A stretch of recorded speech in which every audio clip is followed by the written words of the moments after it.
ఒక్కసారి కొమ్మూరి గోల్డ్ కి కాల్ చేయండి. తాకట్లో ఉన్న మీ బంగారాన్ని విడిపించి మార్కెట్ ప్రైస్ కి వాళ్ళు కొనుక్కుని మిగతా డబ్బులు మీకు ఇచ్చేస్తారు. హలో అండి, అందరికీ నమస్కారం.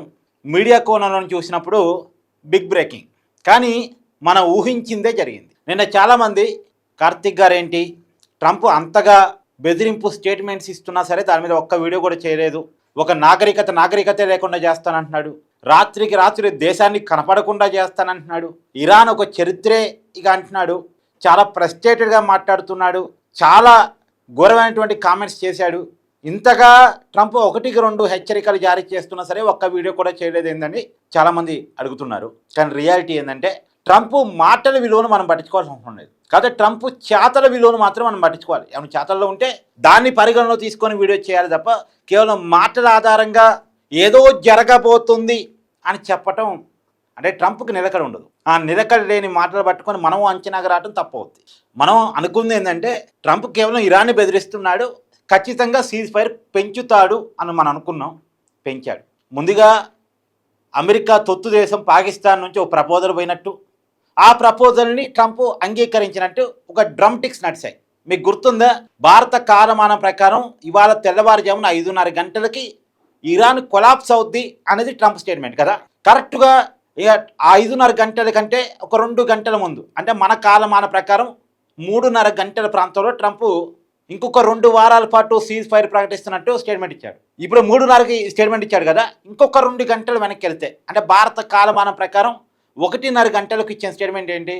ఒక నాగరికతే కొలాప్స్ కాబోతుంది, ఇరాన్ ఇక చరిత్రలో కలిసిపోబోతుంది, ఇరాన్ ఎంత విధ్వంసాన్ని చూడాలో అంత విధ్వంసాన్ని చూడబోతుంది అనేది ట్రంప్ ఇచ్చినటువంటి స్టేట్మెంట్. ఎందుకు 2 గంటల్లోనే తేడా వచ్చింది అంటే దాని వెనకాల ఉన్నటువంటి కారణం ఏంది అంటే తెగింపు ముందు ఓడిపోయింది.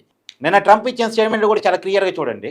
ఇరాన్ పెట్టిన 10 కండిషన్స్ న్యాయబద్ధంగా అనిపించాయి కాబట్టి ఆ 10 కండిషన్స్ మీద 10వ తారీఖు నుంచి చర్చలు జరగబోతున్నాయట. ఇరాన్ పెట్టినటువంటి 10 కండిషన్స్ ఇవి కొత్తవి కావు. ఇవి ఆల్రెడీ ఇరాను అమెరికాకి గతంలో పాకిస్తాను టర్కీ ద్వారా పంపించినవే. వాటిని ట్రంప్ నిరాకరించాడు. ఆ నిరాకరించిన కండిషన్స్ న్యాయబద్ధంగా అనిపించాయని నిన్న స్టేట్మెంట్ ఇచ్చాడు. పైగా ట్రంప్ ఏం చెప్తున్నాడు? హర్మోజ్ జలసంధి ఓపెన్ కాబోతుంది, ఓపెన్ చేయడానికి ఇరాన్ ఒప్పుకుంది కాబట్టి నేను సీజ్ ఫైర్ని పొడిగింపు చేస్తున్నానని కూడా మాట్లాడాడు. కాకపోతే ఇంకొక మాట కూడా మాట్లాడాడు. హర్మోజ్ జలసంధిని టెక్నికల్ కండిషన్స్ అని పదం వాడాడు.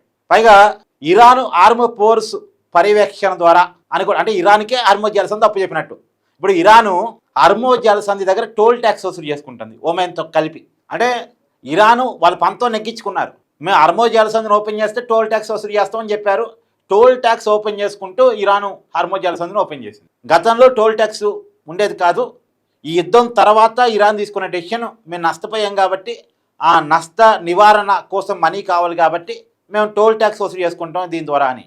ఇప్పుడు దీనికి అమెరికా అఫీషియల్గా అంగీకరించినట్టు ఉంది. మీరు ఓపెన్ చేయడమే గొప్ప స్వామి, వసూలు చేసుకోండి, ఓపెన్ చేయండి ముందాన్ని అని ఒప్పుకున్నట్టుగా ఉంది. హర్మోజ్ జలసంధిని ఇరాన్కి ఒప్పు చెప్పినట్టుంది. ఇరాన్ టోల్ ట్యాక్స్ వసూలు చేసుకోవడానికి కూడా పర్మిషన్ ఇచ్చినట్టు అయింది. సో ఇరాన్ ఆ పంతాన్ని నెగ్గించుకుంది. పైగా ఇరాన్ పెట్టిన 10 కండిషన్స్ మీదనే ఈ నెల 10వ తారీఖు నుంచి ఇస్లామాబాద్లో, అంటే పాకిస్తాన్ రాజధాని ఇస్లామాబాద్లో చర్చలు జరగబోతూ ఉన్నాయి. మరి ఆ చర్చలలో ఏం పురోగతి వస్తాయి అని తర్వాత చూద్దాం. మరి ట్రంప్ తర్వాత ఎన్ని మాటలు మారుస్తాడు, ఈ కండిషన్స్ అంగీకరిస్తాడా లేదా, ఇవాళ న్యాయబద్ధం అన్నాడు, రేపు ఇవి న్యాయబద్ధం కాదంటాడు, ఏదైనా అనొచ్చు కాదు, తెలియదు. కానీ ఇప్పటికైతే ఎందుకు ట్రంప్ యుద్ధాన్ని ముగించాడు? అసలు ఆ 2 గంటల్లో ఏం జరిగింది అంటే, ఇప్పుడు వాస్తవానికి ట్రంప్ ఇచ్చిన స్టేట్మెంట్ ప్రకారం చాలా ఎస్ట్రీమ్కి ముందుకెళ్ళిపోయాడు. ఇరాన్ నాగరికతని లేకుండా చేస్తానని స్టేట్మెంట్ ఇచ్చాడు. ఇప్పుడు ఎగ్జాంపుల్, బ్రిడ్జిలు లేపేస్తా అన్నాడు. తర్వాత రైల్వే బ్రిడ్జిలు లేకుండా చేస్తానన్నాడు. తర్వాత పవర్ స్టేషన్స్ని కొలాప్స్ చేస్తాను, పవర్ ప్లాంట్స్ని కొలాప్స్ చేస్తా అన్నాడు. ఇదేం చేశారు ఇరానీలు? పోయి పవర్ ప్లాంట్స్ చుట్టూ మానవహారంగా ఏర్పడ్డారు. పవర్ ప్లాంట్స్తో పాటు మా అమ్మను కూడా చంపాయి. బ్రిడ్జిలు లేపేస్తా అన్నావు కదా, బ్రిడ్జిలతో పాటు మా అమ్మను కూడా చంపాయని అందరు ఇరాన్ జెండాలు పట్టుకుని పోయి బ్రిడ్జిలుగా నిలబడ్డారు. ఇతను రైల్వే స్టేషన్స్ అన్నాడు కదా, వీళ్ళు పోయి రైలు ఎక్కి కూర్చున్నారు. ఆ రైలుతో పాటు మమ్మల్ని కూడా చంపేసేయని అని మేము ప్రాణాలు వదులుకోవడానికి సిద్ధంగా ఉన్నాం, నువ్వేం చేస్తావో అది చెయ్యి అని చెప్పేసి.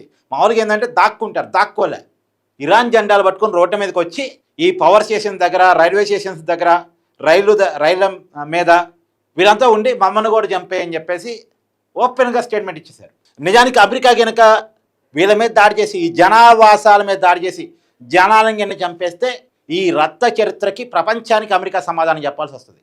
అంటే యుద్ధానికంటూ కొన్ని రూల్స్ ఉంటాయి. సామాన్యులను టార్గెట్ చేయకూడదు, మౌలిక సదుపాయాలను టార్గెట్ చేయకూడదు అని ఉంటుంది. ఆల్రెడీ ట్రంప్ ఇచ్చిన స్టేట్మెంట్ మౌలిక సదుపాయాలను టార్గెట్ చేస్తానని చెప్పాడు. అదే విరుద్ధం, యుద్ధ నిబంధనలకు విరుద్ధం. కానీ ఏకంగా ఈ మౌలిక సదుపాయాలతో పాటు జనం కూడా చనిపోయారనుకోండి, ప్రపంచం రివర్స్ అవుద్ది. ఇప్పటికే యుద్ధాన్ని అమెరికా మిత్ర దేశాలు కూడా సపోర్ట్ చేయట్లేదు, నాటో దేశాలు కూడా అమెరికాకి సపోర్ట్ ఇవ్వట్లేదు యుద్ధం విషయంలో.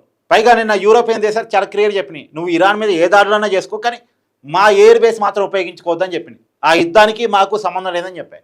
ఒకవైపు యుద్ధాన్ని ముగించాలని ఒత్తిడి ఉంది, అమెరికన్స్ నుంచి ఉంది, అమెరికా మిత్ర దేశాల నుంచి ఉంది, నాటో దేశాల నుంచి ఉంది, గల్ఫ్ దేశాల నుంచి ఉంది, మార్కెట్ శక్తుల నుంచి ఉంది. ఇది ట్రంప్ మీద ఉన్న తీవ్రమైన ఒత్తిడి. మరి యుద్ధాన్ని ముగించాలంటే ఎక్కడ ముగించాలో అర్థం కావట్లేదు. ఇరాన్ ఒక ట్రాప్ విసిరింది, ఆ ట్రాప్లో ట్రంప్ చిక్కుకొని ఎక్స్ట్రీమ్కి వెళ్ళిపోయాడు.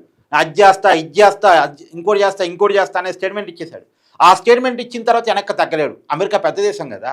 నిజానికి అమెరికా యుద్ధం అంటూ చేస్తే ఏదో ఒకనాడు ఇరాన్ని కొలాప్స్ చేయగలిగింది, no doubt at all. America ముందు ఇరాన్ తట్టుకోలేదు. కానీ మేము సావటానికి సిద్ధంగా ఉన్నామని ఇరాన్ తెగించి పోరాటం చేస్తుంది. ఇప్పటికి 36 రోజులు. ఇప్పుడు ఇరాన్ని ఉన్న పలాన్ని ఆక్రమించుకోవడం సాధ్యం కాదు, సాధ్యమయ్యే పని కూడా కనపట్లేదు. కొన్నాళ్ళు లాంగ్ రన్ యుద్ధం చేయాలి.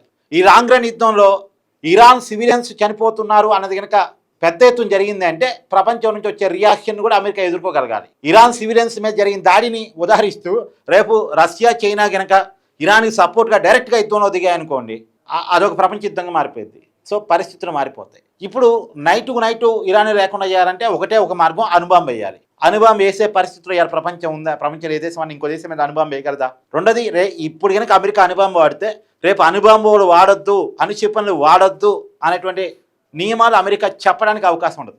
పైగా అసలు ఇరాన్ అనే దేశం అణుక్షిపణులు తయారు చేస్తుందనే కదా యుద్ధం స్టార్ట్ అయింది. ఈ అణు నిక్షేపాల వల్ల ప్రపంచానికి ప్రమాదం, పక్క దేశాలకు ప్రమాదం అని కదా అమెరికా యుద్ధాన్ని స్టార్ట్ చేసింది. అలాంటి అమెరికానే అణు బాంబులు వాడింది అనుకోండి, రేపు ప్రపంచానికి సమాధానం చెప్పుకోవాల్సి వస్తుంది. సో ప్రపంచం ముందు అమెరికా ఒక విలన్గా మిగిలిపోయింది, ప్రపంచ చరిత్రలో అమెరికా ఒక విలన్గా మారిపోయింది. సో ఎటు చూసినా సరే ముందుకు పోతే నుయ్యి, వెనక్కపోతే గొయ్యి అన్న చందంగా ఉంది. ఆ పరిస్థితుల్లో నుంచి ట్రంప్ ఈ 10 కండిషన్స్కి ఓకే చెప్తూ మొత్తానికి సీజ్ ఫైర్ ప్రకటించాడు 2 వారాల పాటు. ఈ 2 వారాలు మరి ఇంకోటి ఉంది. అమెరికా సీజ్ ఫైర్ ప్రకటించింది ఓకే, ఇజ్రాయెల్ ప్రకటిస్తుందా లేదా? అమెరికాతో మాకు సంబంధం లేదు, మేము చేసే దాన్ని మేము చేస్తామని ఇజ్రాయెల్ ముందుకు వస్తా అని చూడాలి. ఎందుకంటే మొన్న అమెరికా సీజ్ ఫైర్ ప్రకటించినప్పుడు కూడా ఇరాన్ యుద్ధం జరుగుతూనే ఉంది, ఇజ్రాయెల్ వర్సెస్ ఇరాన్ యుద్ధం జరుగుతూనే ఉంది. ఇరాన్ గల్ఫ్ దేశాల మీద ఇజ్రాయెల్ మీద దాడి చేస్తూనే ఉంది, ఇరాన్ మీద ఇజ్రాయెల్ దాడి చేస్తూనే ఉంది. కానీ ఇప్పుడు ట్రంప్ ఇచ్చిన స్టేట్మెంట్ అయితే కొద్దిగా పెద్ద స్టేట్మెంట్ కాబట్టి ఇజ్రాయెల్ కూడా కొంత అమెరికా ఒత్తిడి వల్ల ఏమైనా శాంతింపబడిద్దా అనేది చూడాలి. ఏదేమైనా ఒక మంచి వార్త ఉన్నంతలో ఏంటంటే 2 వారాల పాటు సీజ్ ఫైర్ ఉంది. అమెరికా వర్సెస్ ఇరాన్ యుద్ధం అయితే కొంత ఆగింది, మరి ఇరాన్ వర్సెస్ ఇజ్రాయెల్ అనేది చూడాలి. ఏదైనా ఇది కొంత ఈ స్టేట్మెంట్ వచ్చిన తర్వాత కొంత మార్కెట్ కూడా పుంజుకుంది, క్రూడ్ ఆయిల్ ధరలు కూడా కొంచెం తగ్గుముఖం పట్టాయి, అంతా కొంత ప్రశాంతకరమైన వాతావరణంలో నడుస్తుంది.